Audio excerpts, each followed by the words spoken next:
et ils se font des trucs terribles, sous prétexte qu'ils ne sont pas dans le même camp. Mais le fait même qu'on sait que c'est Homère qui raconte l'histoire des dieux, prouve que c'est pas tombé du ciel, que c'est pas une révélation divine. Et non seulement Homère raconte l'histoire des dieux, continue l'histoire des dieux, mais ensuite, bien plus tard, chez les Romains, Virgile va écrire l'Énéide, l'histoire de Énée, etc. Et il continue à son tour l'histoire des dieux. Et on voit Apollon, Vénus, Vulcain intervenir, les uns pour Énée, les autres contre Énée, etc. Et tout le monde sait que c'est lui qui l'a écrit. Donc vous imaginez une religion où n'importe quel écrivain aujourd'hui pourrait continuer l'histoire de Dieu et de la Bible. Et la poursuivre. Vous n'y croiriez pas, vous saurez que c'est les écrivains qui l'ont écrit, c'est une légende. Donc tout le monde savait que c'était une légende. Et donc, ce qui est radical dans le passage à la religion monothéiste, c'est pas qu'on passe simplement à plusieurs dieux à un dieu, parce que finalement il y a des religions à plusieurs dieux, l'Inde. C'est qu'on passe d'une non-religion, auquel on n'est pas obligé de croire et auquel on ne croit pas, à une vraie religion auquel on doit croire, et auquel il faut croire. Et ça, c'est une radicalité dans la transformation totale. Et c'est pour ça que tout à coup, c'est pas automatique, heureusement, qu'on fasse des inquisitions ou des croisades au nom de ces dieux. Mais ce n'est possible que parce qu'on y croit. Si on n'y croyait pas, c'est une légende, c'est absolument impossible. Donc je crois que c'est la première chose qu'il faut bien comprendre. La seconde, c'est que non seulement dans la civilisation païenne gréco-romaine, au moment de Jésus-Christ, 1100 après Jésus-Christ, 200 après Jésus-Christ, comme tu le faisais remarquer très bien, il y a une tolérance immense. Attention, hein, à part ça, ils étaient très barbares. Ils massacraient, ils tuaient, ils égorgeaient, ils exterminaient, c'est pas le problème. Mais jamais au nom de Dieu. C'est-à-dire que la religion n'interféra jamais dans cette forme de brutalité ou de barbarie. Et donc, ils acceptaient toutes les religions. Isis et Osiris, ils ont leur temple à Rome. Ils ont leur temple à Rome. Mitra, qui était un dieu taureau qui venait de Perse, il a en Gaule, il a ses temples partout. Le dieu serpent, le dieu truc, le dieu à plume, enfin tous les dieux. Mitra qui a failli d'ailleurs l'emporter sur le stoïcisme. Il a failli, on ne peut pas dire qu'il a failli l'emporter, mais il a failli, oui, parce que c'est le dieu des armées. Oui, c'est le dieu sanglant des légions romaines. C'était le dieu qui avait les militaires. Je ne sais pas pourquoi les militaires aimaient beaucoup ce dieu-là. Et il y avait des sacrifices, il fallait tuer un taureau, etc. Et puis il fallait être initié, et c'est juste une remontade, mais qui va vous faire plaisir. On sait à peu près pourquoi Mitra n'a pas vaincu. C'est parce que dans la religion de Mitra, les femmes étaient interdites. Alors que dans le catholicisme, c'était ouvert à tous et à toutes. Dans la religion gréco, enfin dans le mythe gréco-romain aussi, puisqu'il y avait les Vestales. Les Vestales, par définition, c'est des femmes. Alors, il faut qu'elles soient vierges, il est vrai. Les Vestales, elles servent le culte. Et donc, il y avait une grande... toutes les religions pouvaient s'installer, vraiment toutes. Hein, c'était absolument extraordinaire. À un moment, ils ont eu un problème avec la religion juive.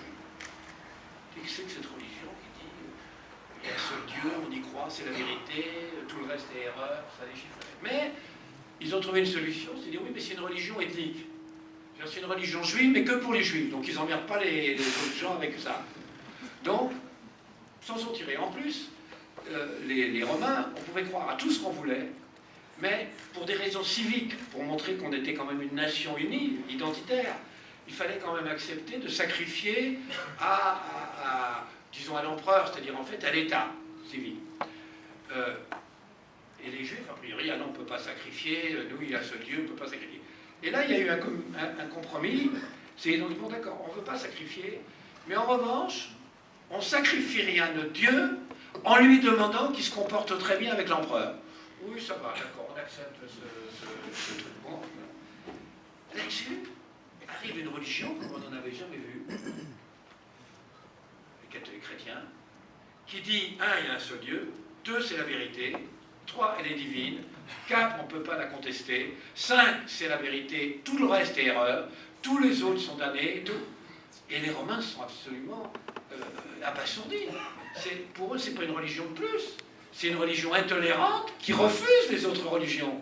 Aucune religion pour eux refuse les autres religions. C'est si vrai que quel est le où ça commence, les martyrs des chrétiens? Quand est-ce que ça commence? Sous l'empereur Marc Aurèle, c'est-à-dire l'empereur philosophe, l'empereur tolérant, l'empereur stoïcien, l'empereur qui, plus que tout autre, qui n'aimait pas les massacres, qui n'aimait pas la violence, qui n'était pas sectaire. Et justement, parce qu'il est ça, il dit, mais qu'est-ce que c'est que ce type-là? En plus, à l'époque de Marc Aurèle, les chrétiens, il y avait une sorte de petite, je ne dirais pas hérésie, mais une petite hérésie qui cherchait le martyr, pour aller plus vers Dieu, etc., un peu qu'on a vu après. Et donc, ils allaient en chantant aux martyrs en honneur de leur Dieu. Et Marc Aurèle dit, mais c'est des fous dangereux, c'est des fanatiques, un peu comme pour nous les kamikazes. C'est des gens absolument incroyables. Et donc, le paradoxe, c'est que c'est l'empereur le plus tolérant, le plus ouvert, on lit encore ses œuvres, tellement c'est une philosophie ouverte, qui est le premier à lancer le martyr des chrétiens, pas parce que c'est une religion qui déprime, mais parce que il a une impression, on donne l'impression, mais qu'est-ce que c'est que c'est des fanatiques, c'est inouï. Et d'ailleurs, alors, le premier vrai martyr, on connaît, vraiment on a commencé à martyriser, on dit que c'est Néron, ce n'est absolument pas vrai. Néron, il a martyrisé des chrétiens, mais il ne savait pas qu'ils étaient chrétiens. Je veux dire par là qu'il y a un incendie de Rome, comme vous le savez. On accuse Néron. Il semble aujourd'hui que Néron y était pour rien. Il y était pour beaucoup de choses, dans d'autres choses. Hein. C'est quand même pas un type très recommandable, mais entre autres, je fais une parenthèse. Entre autres, il est le premier à avoir fait le mariage gay. Il avait contacté 2 mariages gays avec 2 hommes auxquels il invitait sa femme, d'ailleurs. Il faisait une cérémonie très très grandiose. Et il invitait sa femme au mariage qu'il faisait avec 2 hommes. Et ça avait beaucoup déplu aux Gaulois. Les Gaulois avaient trouvé ça extrêmement pas correct. Et donc, il se trouve que Rome brûle. Et il se passe une chose qu'hélas, il va beaucoup se passer ensuite, c'est que, sous prétexte que le quartier juif n'avait pas brûlé, on se met à accuser les juifs.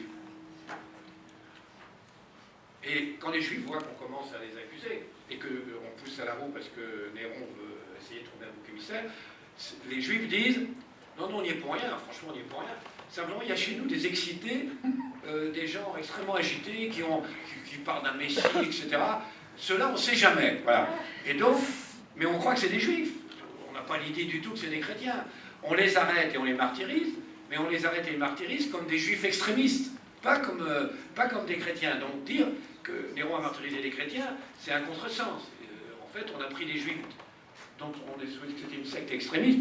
En revanche, sous Marc Aurèle, oui, on martyrise vraiment les chrétiens.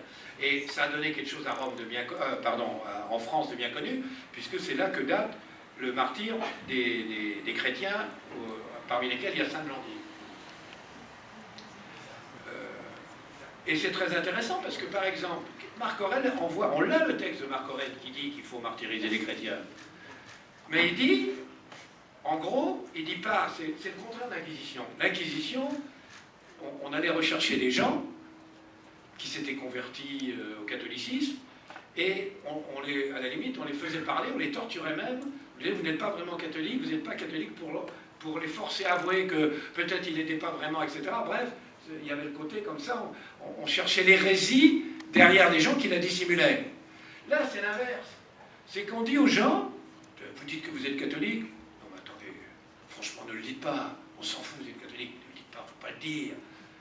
Franchement, si vous le dites, on va être obligé de vous martyriser. C'est ridicule, non, ne le dites pas. C'est le contraire, on les supplie de ne pas le dire. On dit non, on s'en fout, c'est que en cachette.